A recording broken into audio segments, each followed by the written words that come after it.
Salut, on se retrouve pour notre Dvar Torah Express sur les deuxièmes fêtes de Pessah. Les sources, la fête de Pessah, Rav Shimon Baruch et Rav Yosef Katan, pour la réfouach shelema de tous les malades du peuple juif. Alors nous arrivons à Shevi Shel Pessah, le 7e jour de Pessah. Il y a également un 8e jour de fête pour les gens en dehors d'Eretz Israël. Mais alors que s'est-il passé à cette date-là? Nous sommes le 21 Nissan 2448. 7e jour. Après la sortie d'Égypte, les Bnei Israël arrivent devant la mer Rouge. Les Bnei Israël, il est écrit comme ça, les Bnei Israël levèrent leurs yeux et ils ont vu l'Égyptien, donc le peuple égyptien, qui était à leur trousse, l'armée égyptienne. Ils eurent très peur, les Bnei Israël crièrent à Hachem. Imaginons un petit peu la détresse du peuple à ce moment-là. Paro, ainsi que toute son armée, eux qui les avaient asservis en Égypte, et là ils se retrouvent comme piégés entre la mer face à eux et les chars égyptiens de l'autre côté qui arrivent. Et puis là, tellement inattendu mais bien réel, les eaux de la mer Rouge se fendent pour frayer un chemin sur la terre ferme au Bnei Israël. D'ailleurs, pas seulement ces eaux, mais toutes les eaux du monde se sont divisées en deux. À ce moment-là, toutes sortes de miracles s'opèrent durant la traversée, nourriture, eau fraîche, etc. Les Béné Israël sont émerveillés. Mais ce n'est pas fini. Cette même mer qui s'est ouverte pour eux va venir se refermer sur les Égyptiens pour les noyer et les engloutir dans des conditions terribles. Voici donc le thème extraordinaire de Shevi Shel Pessah avec ses miracles.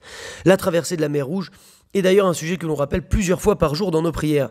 Dans la prière du soir, dans Harvit, après le schéma, dans Ve'emuna, Kozot, Vekayam, Alenu, etc. Je vous invite à lire la traduction de ce passage et on s'efforcera de le faire ce soir, Bezrat Hashem, avec beaucoup de joie et beaucoup de force. Également dans la prière du matin, dans le Shacharit, chaque jour, nous chantons Asia Shir Moshe, la Shira. C'est d'ailleurs ce chant que les Béné Israël ont eu pour forte envie, besoin de chanter durant la traversée de la mer Rouge entre Chatzot Laïla, le minuit calendaire, et l'aube. C'est à ce moment-là qu'ils ont traversé et c'était en signe de louange à Hachem pour tous les miracles accomplis. D'ailleurs ce soir, à Chatzot, nous lirons chacun, où qu'il se trouve, la Shira, le Asia Shir Moshe qu'on trouve dans tous les Sidurim. Chatzot, pour exemple, sera à Paris à 1h48 du matin, ou à Jérusalem à minuit 37 du matin. Je vous invite à regarder par exemple sur Kolji pour le Chatzot dans l'endroit où vous vous trouvez.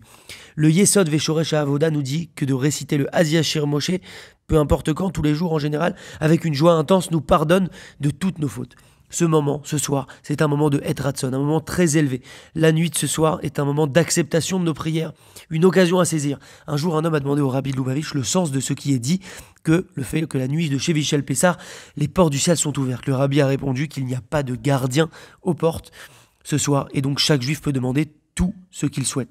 Déchirons le ciel avec nos prières ce soir, parlons à Hachem et demandons-lui tout ce que l'on veut.